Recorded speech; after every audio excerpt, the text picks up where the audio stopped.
जिससे मनोवांछित फल प्राप्त किया जाता है, तत्सर्वम श्रोतुमिच्छामः कथयस्व महामुनि। ऐ महामुने, हमें वो सुनने की इच्छा बताइए।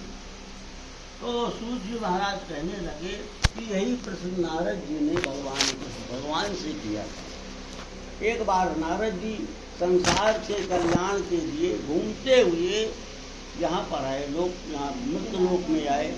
यहाँ पर देखा कि लोगों के तमाम तरह के क्लेश हैं, मानसिक, वाचिक, शारीरिक तमाम दुख हैं। अनेक योनियों में उत्पन्न होकर के क्लेश भोग रहे। सोचने लगे केनोपायन चेतसाम दुख नाशो भवेद लोम। देखिए, संत वो है कि दूसरे के दुख को देख के दुखी हो जाए। आज स्थिति यह है कि दूसरे के सुख को देख के हम दुखी होते हैं, इसीलिए कोई सुखी नहीं है। हमने एक बार परमहंस जी से पूछा कि आप बार बार ये कहते हैं कि दया धर्म ये है क्या? कारण कोई अगर दूसरे को कोड़ा मारता हो तो तुम्हारी जब बर्तन बने तो दया, यानी वो है दया, ऐसे नहीं कि अरे। तो वही उपाय सूत जी बता रहे हैं कि नारद जी सोचते हुए कि लोगों का दुख कैसे दूर, और विष्णुलोक गए। जहाँ उन्होंने देखा भगवान शंख चक्र गदा पद्म धारण किए हुए, तो उन्होंने अनेक प्रकार से भगवान की स्तुति। भगवान ने कहा, आपके आने का क्या कारण है, तुम्हारे मन में क्या क्या सोच रहे हैं? नारद जी ने कहा कि मृत्युलोक से आया हूँ, मैंने वहाँ देखा कि अनेक योनियों में उत्पन्न होकर के पाप कर्म कर रहे हैं। यदि इनके किसी तरह से इनको सुख मिले, आपके श्री चरणों में प्रेम हो। देखिए, मोक्ष कोई दूसरी चीज नहीं, भगवान के चरण ही मोक्ष है। जो इस रूप में रहते हैं कि हमको मोक्ष मिल जाए। एक बार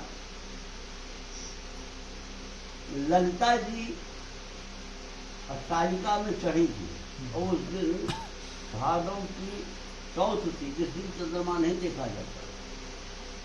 भगवान कृष्ण की सखी हैं ललिता विशाखा इत्यादि। तो नारद जी ऊपर से आ रहे थे, कहेंगे ये पता नहीं है कि आज चंद्रमा नहीं दिख रहा है।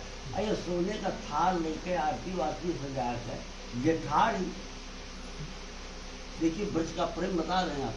तो उन्होंने कहा कि ललिता तुम्हें मालूम नहीं कि वृक्ष का कलंक लगता है आज चंद्रमा देखने से? तो उन्होंने कहा, महाराज मैं यही चाहती हूँ कि कृष्ण के साथ मेरा व्यर्थ का कलंक लग जाए। ये है वृक्ष का। तो कहा, मैं नारद जी एक बार बड़े दुखी थे, वृंदावन में बाहर बैठ के रोने लगे। विशाखा इत्यादि सखियाँ आई, कहा नारद तुम्हें का दुख है? पेट में दुख है। कारण मैं अपने कर्म हाथ धर के जब आओ कि जो लोग मोक्ष प्राप्त कर चुके हैं वो बेचारे पत्थर की तरह बैठे।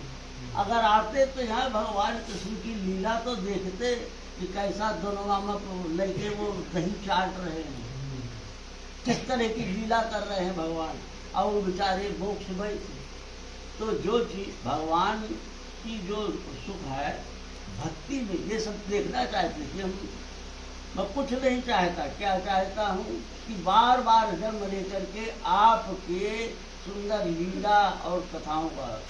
जब राम जी जाने लगे, सुना हो तो बता दो, राम जी जब जाने लगे अयोध्या से सशरीर, तो सब लोग बैठ गए। बहुत बड़ा यान था, बहुत बड़ा वो था विमान, लेकिन हनुमान जी नहीं बैठे। और वह धोबी का और मंथरा का भगवान ने दूसरी जगह भेज दिया।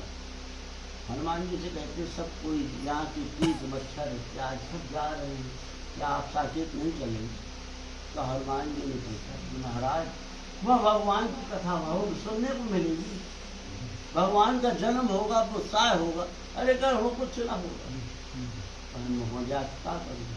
भगवान की कथा जहाँ होगी, भगवान के उत्साह उत्सव होंगे, तो वहाँ मैं रह कर के आनंद करूँगा। वह नहीं मान जाऊँ तो हनुमान जी नहीं गए और कलयुग के अंत तक रहेंगे।